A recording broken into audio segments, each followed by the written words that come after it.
자, 설교 제목 한번 해봅니다. 기독교 신앙은 항상 시험을 받고 있습니다. 한 번 더 해봅니다. 기독교 신앙은 항상 시험을 받고 있습니다. 아담 이후로부터 기독교 신앙은 항상 시험을 받고 있습니다. 기독교 신앙을 시험하고 있는 그 상대가 누구냐? 마귀 혹은 사탄이라고 불리는 대적자입니다. 마귀는 인류의 첫 조상인 아담과 하와를 타락시킨 장본인이요, 또 마귀는 타락한 인류 위에서 스스로 왕노릇을 하는 인류의 파멸자요, 또 마귀는 예수 그리스도를 십자가에 못 박은 실질적인 주범자요, 또 마귀는 이 땅에 존재하고 있는 예수 그리스도의 몸 되신 교회를 박해하는 포악자이기도 합니다. 사람들이 가끔씩 이런 몰맨 소리를 합니다. 아니, 하나님께서는 왜 마귀를 만들어서 하나님 스스로가 딜레마에 빠지느냐고 말입니다. 하나님께서 마귀를 창조하지 아니하였더라면 인류의 타락도 없었을 것이고, 또 하나님께서 마귀만 창조하지 아니하였다고 한다면 인류가 당하는 이런 처절한 고통도 없었을 것이요, 인류의 종말도 없었을 것이라고 말입니다. 또 어떤 이들은 이런 몰맨 소리를 하기도 합니다. 아니, 하나님께서는 유일하신 신이시며 전능하신 신이신데 그까짓 것 마귀 하나도 처리하지 못하고 왜 마귀의 악행에 대하여 방관만 하고 계시느냐고 말입니다.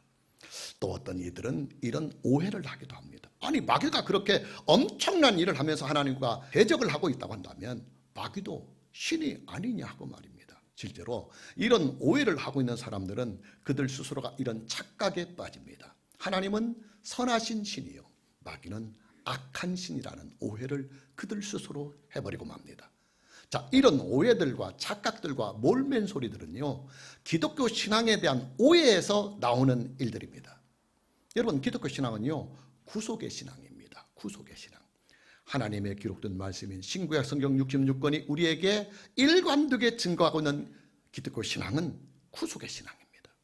구속의 신앙이란 인류와 세상을 향하신 하나님의 모든 역사와 섭리를 구속사로 믿는 신앙입니다. 예수 그리스도의 구속을 통해서 완전하고도 영원한 하나님의 나라를 이루어가는 신앙입니다. 우리는 이것을 구속사관이라고 부릅니다. 그러나 기독교 안에는 구속의 신앙이 아니라 창조사관을 가지고 믿음 생활을 하고 있는 사람들이 상당수가 있습니다. 창조사관이 뭐냐? 창조사관은 하나님의 모든 역사와 섭리를 창조에 근원을 두고 있는 신앙입니다. 창조사관은 하나님의 모든 사역 중에서 가장 최고의 사역을 창조의 사건으로 봅니다. 창조사관은 하나님의 창조의 사역을 완전한 사역으로 보는 것입니다. 문제는 하나님께서 행하신 이 완전하신 창조의 사역이 마귀의 대적으로 말미암아 차질이 생겼다고 하는 사실입니다. 하나님께서 창조하신 인류가 마귀의 대적을 통해서 타락을 하고 말았기 때문입니다. 여러분, 창조의 사관을 가지고 성경을 보거나 기독교 신앙을 가지면요, 기독교 신앙을 크게 오해하게 만듭니다. 창조 사건을 가지고 성경을 보면 하나님의 창조의 사역은 실패작처럼 보여지기도 하고, 또 아담과 하와를 타락시키고 타락한 인류의 왕노릇을 하고 있는 마귀는 하나님과 거의 비등한 관계에 있는 신으로 착각을 하게 만들어버립니다. 그러나 여러분, 하나님의 창조의 사역은요, 비록 인류의 출발점이기는 하지만, 그러나 하나님의 창조의 계획과 창조의 사역은 창조 그 자체만 목표가 있었던 것이 아니에요. 하나님의 창조의 사역과 그 계획은 예수 그리스도 안에서 이루어지는 구속의 역사를 목표로 하고 창조까지도 하셨다는 사실을 우리는 알아야 합니다. 그럼 마귀의 역사는 뭐냐? 그 문제를 해결할 수 있는 힌트가 오늘의 본문 말씀에 있습니다. 본문 3절입니다. 너는 그 선지자나 꿈꾸는 자의 말을 청종하지 말라. 이는 너희 하나님 여호와께서 너희가 마음을 다하고 뜻을 다하여 너희 하나님 여호와를 사랑하는 여부를 알려 하사 너희를 시험하심이니라. 너희를 시험하심이니라. 본문 3절 말씀에 나오는 그 선지자나 꿈꾸는 자는 마귀의 조종을 받고 있는 거짓 선지자와 그리고 거짓 예언자들을 말씀하고 있습니다. 이들은 마귀의 수하들이요, 또 마귀의 조종을 받는 자들입니다. 자, 이런 자들을 하나님의 자녀들 곁에 두시는 하나님의 섭리가 뭐냐? 우리가 하나님을 얼마나 사랑하고 있는지, 또 우리가 하나님을 진실하게 믿고 진실하게 사랑하고 있는지를 시험하려는, 테스트하시려는 목적이 있다. 그렇게 성경은 오늘 본문을 통해서 말씀하고 있습니다. 무슨 말이냐? 하나님께서 이 세상에 혹은 믿는 자들 곁에 마귀와 그를 쫓는 마귀의 수하들을 두시는 이유는 하나님의 완전하신 뜻을 이루기 위한 하나의 방편이라는 말입니다. 우리의 정서대로 표현을 해본다면 옥석을 가려내기 위한 조치다, 그 말입니다. 자, 이제 본론으로 들어가 봅니다. 여러분, 기독교 신앙은요, 기독교의 이단들과 기독교의 사이비를 통해서 항상 시험을 받고 있습니다. 항상 위협을 받고 있습니다. 본문 1절에서부터 3절까지의 말씀을 보면 너희 중에 선지자나 꿈꾸는 자가 일어나서 이적과 기사를 네게 보이고 그가 네게 말한 그 이적과 기사가 이루어지고 너희가 알지 못하던 다른 신들을 우리가 따라 섬기자고 말할지라도 너는 그 선지자나 꿈꾸는 자의 말을 청종하지 말라. 이는 너희 하나님 여호와께서 너희가 마음을 다하고 뜻을 다하여 너희 하나님 여호와를 사랑하는 여부를 알리하사 너희를 시험하심이니라. 본문 1절 말씀에 나오는 선지자와 꿈꾸는 자는 거짓 선지자 그리고 거짓 예언자들을 말씀하고 있습니다. 거짓 선지자와 거짓 예언자의 특징이 뭐냐? 첫째, 그들은 이적과 기사를 사람들 앞에 행하면서 사람들을 미혹합니다. 옛날에 시골의 오일장에 가보면 속칭 약장수라고 하는 사람들이 시장 어귀에서 마술을 부리거나 차력을 하면서 사람들을 많이 끌어모은 후에 약을 팝니다. 자, 한번 먹어보세요. 이 약으로 말할 것 같으면 지리산에서 300년 묵은 산삼에다가 저 태백산 중턱에서 잡은 50년 된 곰슬개를 배합해서 만든 천하제일의 명약입니다. 이 약을 한 번만 먹어보세요. 여러분이 가지고 있는 모든 질병들 다 깨끗하게 나아진다고 약을 팝니다. 사실 그런 약들은 다 가짜입니다. 순전히 장사를 하기 위하여 만든 가짜 약들입니다. 그런데요, 시골의 할머니, 할아버지들이 심심치 않게 그 약들을 아주 비싼 값에 사갑니다. 왠 줄 아십니까? 그게 두 가지입니다. 첫째는 약장수들이 행하는 마술과 차력에 매료가 되어서 실제로 그 약을 먹으면 그런 힘이 생길 것 같은 착각에 빠지게 하는 것입니다. 그리고 두 번째는 약장수의 그 탁월한 말솜씨에 푹 빠져서 자기도 모르게 그 비싼 약들을 덜컥덜컥 사는 것입니다. 거짓 선지자, 거짓 예언자들의 특징이 뭐냐? 그들은 꼭 기적과 능력을 행하면서 사람들을 미혹한다고 하는 사실입니다. 어떤 이들은 질병을 치유하는 능력을 행하면서 사람들을 미혹하기도 하고, 또 어떤 이들은 귀신들을 쫓아내는 능력을 행하면서 사람들을 미혹하기도 하고, 또 어떤 이들은 앞일을 예언하고 미래의 일들을 예언을 하면서 사람들을 미혹도 합니다. 다시 본문 1절 말씀을 봅니다. 너희 중에 선지자나 꿈꾸는 자가 일어나서 이적과 기사를 네게 보이고 그랬습니다. 자, 거짓 선지자들이나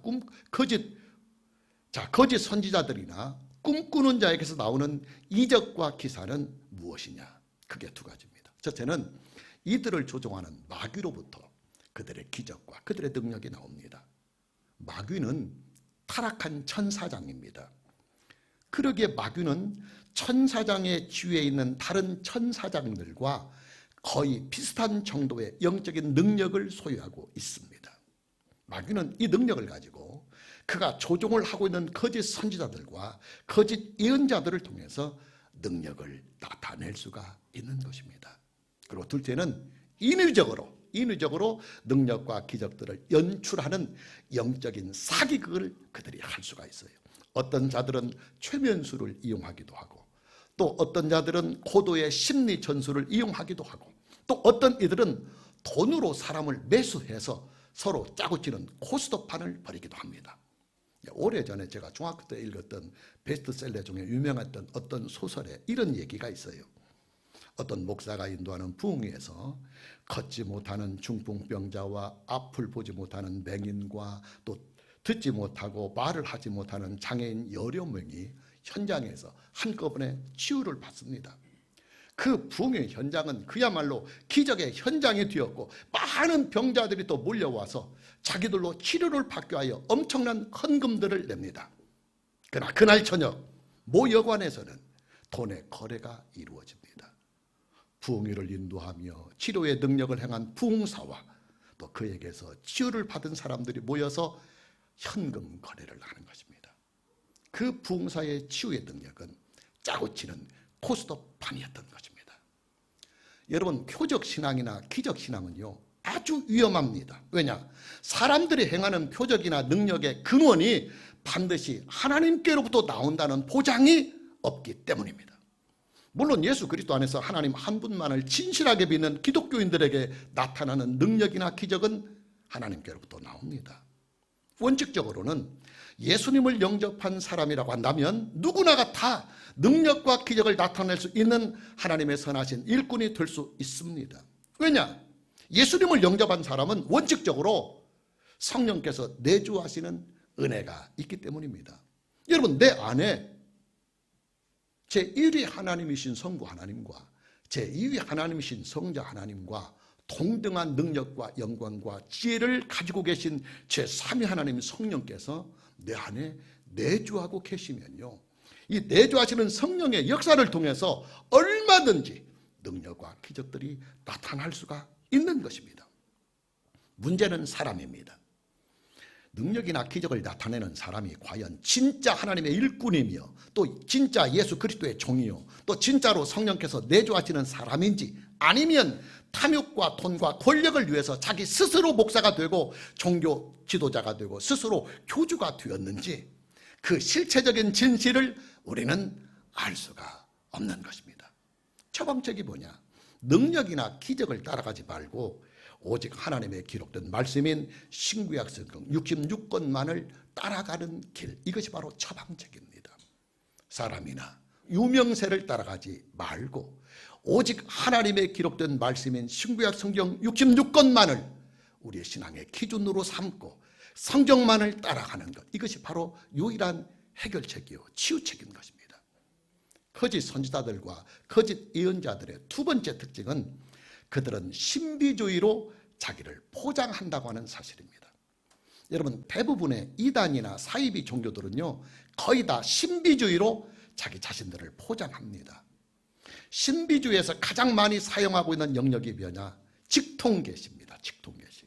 하늘에 계신 하나님 아버지께로부터 직접 계시와 음성을 들었다든지, 아니면 내주하시는 성령으로부터 직접 계시와 예언을 받았다든지, 아니면 또 어떤 사람들은 하늘의 천사장이나 천사로부터 직접 하나님의 메시지를 받았다고 주장을 하기도 합니다.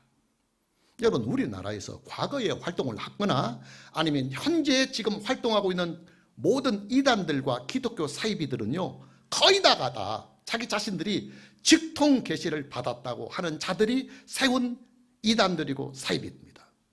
요즘 한국 사회에 큰 이슈가 되고 있는 제임스의 정명석을 보십시오. 그는요 하나님께로부터 10,000명의 여자들과 성관계를 가지라는 직통계시를 받았다고 주장을 합니다.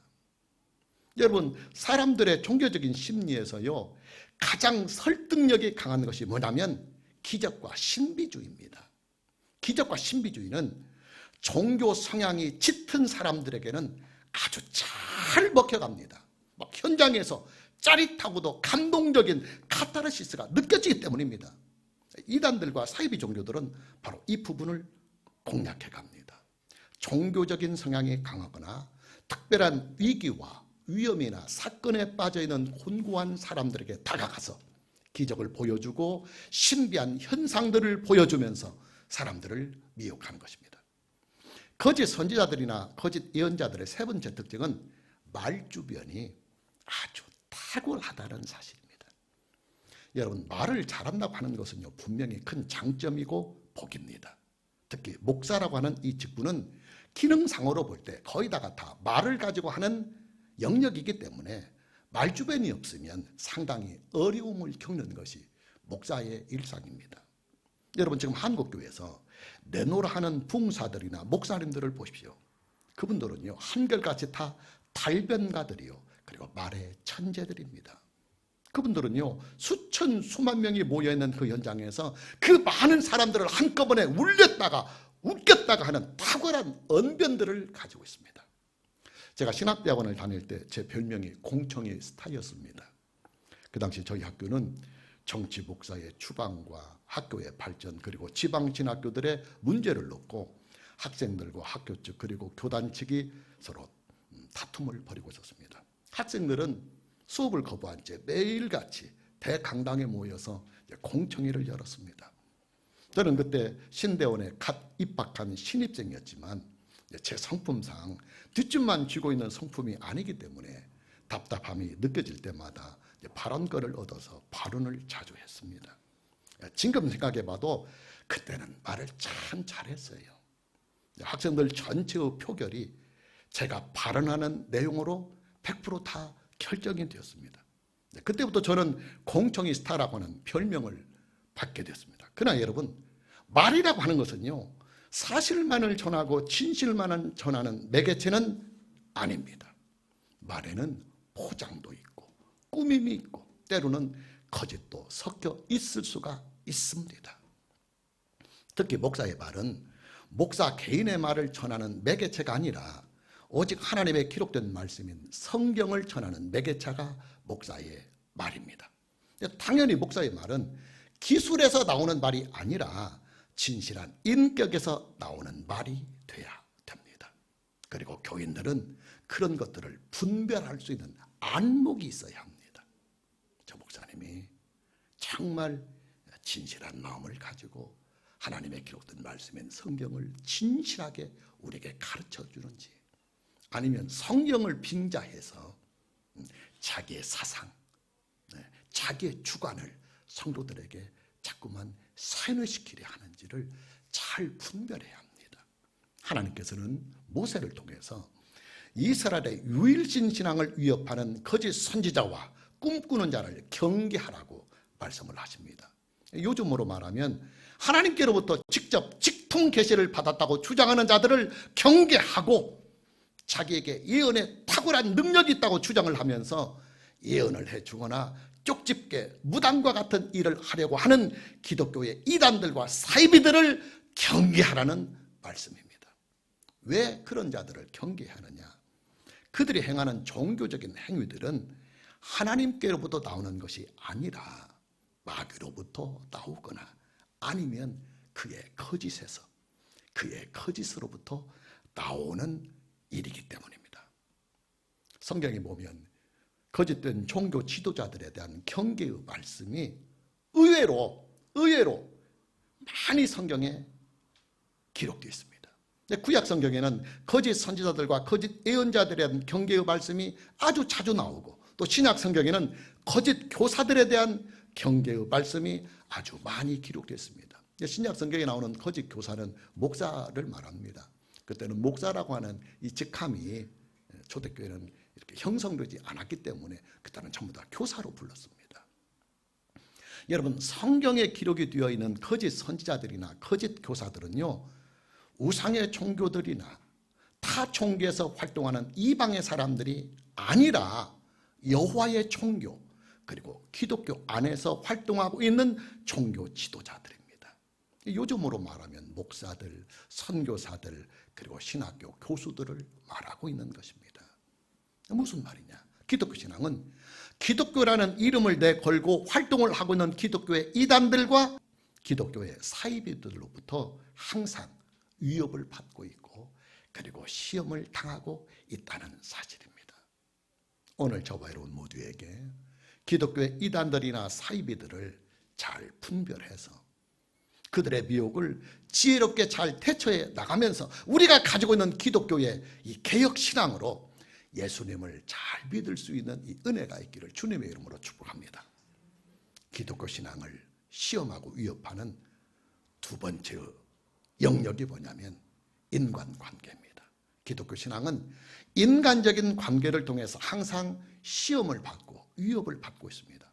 본문 6절, 7절, 8절을 봅니다. 네 어머니의 아들 곧 네 형제나 네 자녀나 네 품 안의 아내나 너와 생명을 함께하는 친구가 가만히 너를 꿰어 이르기를 너와 네 조상들이 알지 못하던 다른 신들 곧 네 사방을 둘러싸고 있는 민족 혹 네게서 가깝든지 네게서 멀든지 땅 이 끝에서 저 끝까지 있는 민족의 신들을 우리가 가서 섬기자 할지라도 너는 그를 따르지 말며 듣지 말며 긍휼히 여기지 말며 애석히 여기지 말며 덮어 숨기지도 말아라 그랬습니다. 본문 6절 말씀을 보면 네 어머니의 아들 곧 네 형제나 네 자녀나 네 품의 아내나 너와 생명을 함께하는 친구라는 말씀이 나옵니다. 인간적인 관계에서만 볼 때는 나랑 가장 가까운 사람들을 일컫는 것입니다. 여러분 그렇잖아요. 인간적인 관계로만 볼 때 나랑 가장 가까운 사람들이 누구냐면 부부 사이, 그리고 부모와 자식 사이, 형제들 사이, 그리고 친구들 사이입니다. 중요한 것은 인간적인 관계로 볼 때 나랑 가장 가까운 그런 사람들이 나의 기독교 신앙을 시험하려고 하거나 나의 기독교 신앙을 방해하려고 할 때 나는 어떤 처신을 하고 어떤 선택을 하는 것이 옳으냐 하는 사실입니다. 네 어머니의 아들 곧 네 형제나 네 자녀나 네 품의 아내나 너와 생명을 함께하는 친구가 가만히 너를 꾀어도 너는 그를 따르지 말며 듣지 말며 긍휼히 여기지 말며 애석히 여기지 말며 덮어 숨기지 말라고 말씀하고 계십니다. 하나님의 말씀을 믿고 순종하는 일이 인정이나 인간관계보다 더 중요한 인생의 기준이 된다는 말씀입니다. 제가 시골에서 목회를 하면서 가끔 이렇게 안타까워했던 일들이 있어요. 명절이 되면 홀로 사시는 권사님들이 주일날 예배에 나오지 못하는 것입니다. 왜 홀로 사시는 권사님들이 명절 때만 되면 주일 예배를 나오지 못하느냐? 명절을 새로운 객지에서 온 자녀들에게 좋은 음식 장만해서 먹이려고 주일 예배를 나오지 못하는 것입니다. 권사님들의 그 따뜻한 마음을 충분히 이해를 합니다. 그러나 권사님들의 그런 인정과 그런 자식 사랑은 사실은 지혜롭지 못한 일입니다. 복된 일이 아닙니다. 왜냐? 권사님들의 그런 처신은 하나님의 말씀을 어기는 일이 되기 때문입니다. 자식에게 따뜻한 밥상 하나 차려주려고 이 부분이 중요합니다. 복의 근원이 되고 복의 기준이 되는 하나님의 말씀을 어긴다고 하는 것은 자식들에게 결코 유익이 되지 못하는 것입니다. 여러분 하나님의 말씀은요 신앙과 인생의 기준이 됩니다.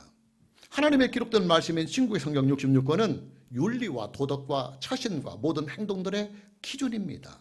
나의 처신과 나의 선택과 나의 행동과 나의 모든 결정이 이것이 옳은 것이냐 아니면 그런 것이냐 하는 모든 판단의 기준은 오직 신구의 성경 66권 하나님의 말씀으로만 판단을 해야 합니다. 중요한 것은 예수님을 믿는 사람들이 이 사실을 잘 알고 있으면서도 가족관계에 묶이고 인간관계에 묶이고 인정에 묶여서 하나님의 말씀을 어겨가면서까지 인간관계를 따라간다고 하는 사실입니다. 지혜롭지 못한 일입니다. 복된 처신이 아닙니다. 여러분 우리가 주일 예배에 사용하고 있는 찬송가 중에서 찬송가 제1장이 어떤 찬송가냐면 만복의 근원 하나님 만복의 근원 하나님 온 백성 찬송 드리고 조천사여 찬송하세 찬송 성부 성자 성령 바로 이 찬송입니다. 찬송가 제1장입니다. 이뿐만이 아니에요. 우리가 주일 예배에 자주 부르는 찬송가 중에는 이런 찬송이 있습니다. 복의 근원 강림하사 복의 근원 강림하사 찬송하게 하소서 한량없이 자비하심 증량할 길 없도다. 여러분 기독교 신앙은요 하나님을 만복의 근원으로 믿는 신앙입니다. 저와 여러분의 신앙은 하나님을 만복의 근원으로 믿는 신앙입니다. 자 그렇다면 여러분 만복의 근원이 되시는 하나님의 말씀에 순종하는 일과 사랑하는 가족들이나 친구들과의 관계를 따르는 일이 서로 충돌이 일어날 때는 우리가 어떤 길을 선택하고 어떤 처신을 해야 하겠습니까? 만복의 근원을 따라가야 합니까? 아니면 인정을 따라가야 하겠습니까? 가끔씩 예수님을 믿는 사람들 중에 몰맨 소리를 하는 사람들이 있어요. 하나님, 왜 저는 남들처럼 복을 주시지 아니하십니까? 하고 말입니다. 자, 그런 탄식의 소리에 해법이 있습니다. 그 해법이 뭐냐? 만복의 근원이 되시는 하나님의 말씀에 순종하며 인생을 살자. 이것이 해결책입니다. 여러분, 저와 여러분이요, 하나님을 만복의 근원으로 진짜로 믿고 있다고 한다면 말입니다, 복의 기준이 되는 하나님의 말씀을 순종해야 합니다. 내 인생에 대한 모든 행동과 처신과 선택과 결정을 인정해 두지 말고 복의 근원이 되는 하나님의 말씀에 나의 선택과 판단의 기준을 둬야 합니다. 이게 안 되면요, 평생을 인정에 묶여서 질질 끌려다니다가 나도 복을 받지 못하고 내가 사랑하는 가족들과 친구들까지도 덤으로 함께 복을 받지 못하게 만들어버리는 어리석인 인생을 반복하며 살 수밖에 없는 것입니다. 오늘 저와 여러분 모두에게 인정에 묶여 사는 인생이 아니라 복의 근원이 되는 하나님의 말씀에 묶여 살 수 있는 이 은혜가 있기를 주님의 이름으로 축복합니다. 기독교 신앙은 악의적인 안티 세력으로 말미암아 항상 시험과 위협을 받고 있습니다. 본문 13절에서부터 16절까지 말씀 봅니다. 너희 가운데서 어떤 불량배가 일어나서 그 성읍 주민을 유혹하여 이르기를 너희가 알지 못하던 다른 신들을 우리 가서 섬기자 한다 하거든 너는 자세히 묻고 살펴보아서 이런 가정한 일이 너 가운데 있다는 것이 확실한 사실로 드러나면 너는 마땅히 그 성읍 주민을 칼날로 죽이고 그 성읍과 그 가운데 거주하는 모든 것과 그 가축을 칼날로 진멸하고 또 그 속에서 빼앗아 차지한 물건을 다 거리에 모아놓고 그 성읍과 그 탈취물 전부를 불살라 네 하나님 여호와께 드릴지니 그 성읍은 영구히 폐허가 되어 다시는 건축되지 아니할 것이라 그랬습니다. 본문 13절 말씀을 보면 어떤 불량배라는 말씀이 나와요. 어떤 불량배가 너를 꾀거든 그랬습니다. 예전에 사용하던 개역 성경은 잡류다 이렇게 번역을 했습니다. 불량배라고 번역을 하지 않고 잡류로 번역을 했습니다. 불량배나 잡류나 조금은 다 애매한 번역입니다. 성경 원문에는 벨리알의 자식, 벨리알의 자식 이렇게 되어 있어요. 성경 원문에는 벨리알이라고 하는 것은 사탄이나 마귀를 일컫던 말입니다. 자, 그럼 벨리알의 자식이란 뭐냐? 사탄의 조정을 받는 자들을 말하는 것입니다. 악의를 가지고 기독교 신앙을 시험하고 위협하는 사람들을 말하는 것입니다. 유독 기독교 신앙에 대하여 악의를 가지고 위협을 하고 시험을 하는 사람들이 주변에 있어요. 그럴 만한 이유나 동기들이 있었을 것이라고 이해를 해보려고는 하지만 정도가 너무 지나치고 악의를 가지고 기독교 신앙을 시험하고 위협하는 사람들이 있어요. 그들은 말합니다. 기독교는 아편이라고 말입니다. 기독교인들은 아편에 중독된 아편쟁이다 그렇게 말합니다. 그들은 말하기를 기독교에 중독이 되면 집안이 망하고 인생이 거덜이 나니까 하루빨리 그 미친 기독교 신앙에서 빠져나오라고 말입니다. 그러나 여러분, 그들이 그렇게 개거품을 하면서 기독교의 안티 세력이 되는 그 일은요, 기독교 신앙의 진실을 충분하게 알지 못하고 행하는 행동들입니다. 그저 그들이 보는 교회의 모습, 그리고 교인들의 모습, 목사들의 모습을 보고 안티를 하는 아주 위험한 행동입니다. 문제는 그런 악의적인 안티 세력들에게 넘어가서 기독교 신앙을 포기하거나 기독교 신앙에 대하여 회의를 느끼는 사람들이 있다고 한다면 그것은 마귀의 계략에 넘어가는 어리석은 일이 된다고 하는 사실을 우리는 알아야 합니다. 물론 교회나 교인들 그리고 목사들의 세계에서 흠이 없는 것은 아닙니다. 목사의 신분을 가지고 살아가는 저 자신부터도 사실은 온전한 인격으로 살지 못하고 있으니까 말입니다. 그러나 저를 포함해서 기독교인들이 비난을 받을 수 있는 문제를 가지고 기독교 전체를 확대해서 욕을 하고 기독교 신앙을 악의적으로 대적을 하는 것은 분명히 도가 넘은 행동입니다. 최근에 한국교회는 여러 가지의 잡음들로 인해서 기독교의 안티 세력들에게 큰 시험을 받고 있습니다. 그리고 그런 악의적인 안티 세력들의 활동으로 말미암아 여론들도 상당히 좋지 않게 흐르고 있는 것이 사실입니다. 통계적으로만 보아도 기독교인들의 숫자가 해마다 줄어가고 있습니다. 마무리합니다. 기독교 신앙은 나의 신앙과 나의 인생에 대한 모든 판단과 기준을 오직 하나님의 말씀, 오직 하나님의 말씀에만 두는 신앙을 말합니다. 기독교 신앙으로 인생을 살아간다고 하는 것은 기독교 신앙을 내 삶의 일부로 받아들인다는 말이 아니에요. 나중에 다른 설교에서도 이 말씀이 잠깐 나오지만 상당수의 많은 기독교인들이 신앙과 인생을 분리해서 살아요.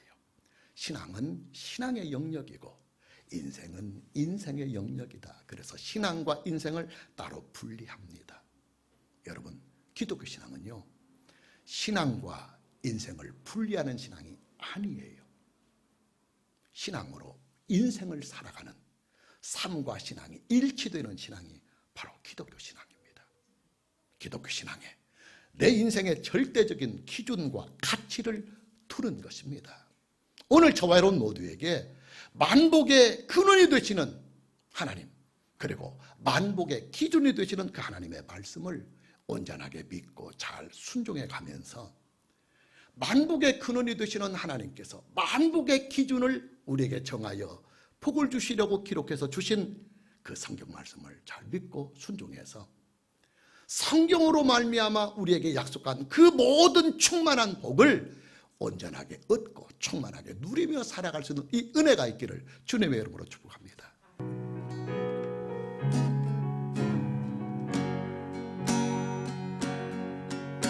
주 선한 능력으로 안으시네,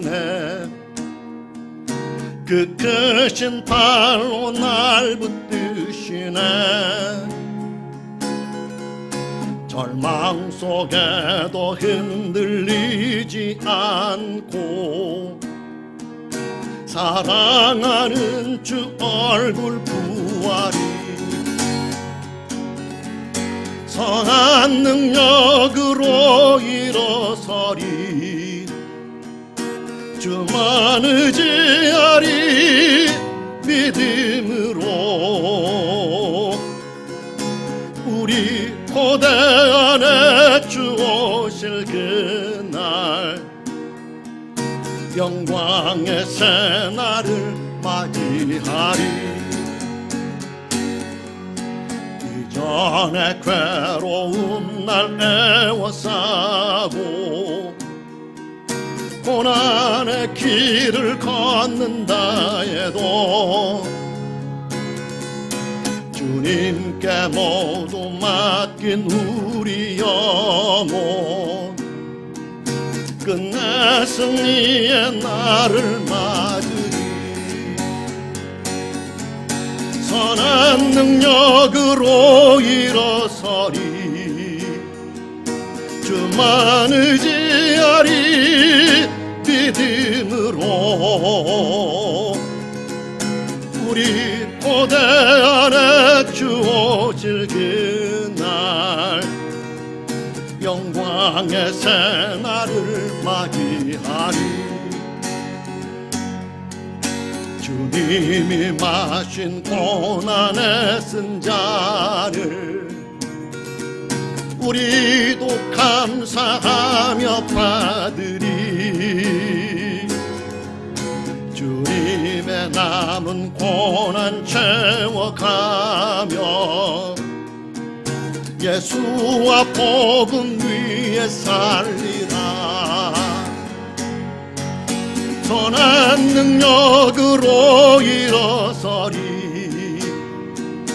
주만 의지하리 믿음으로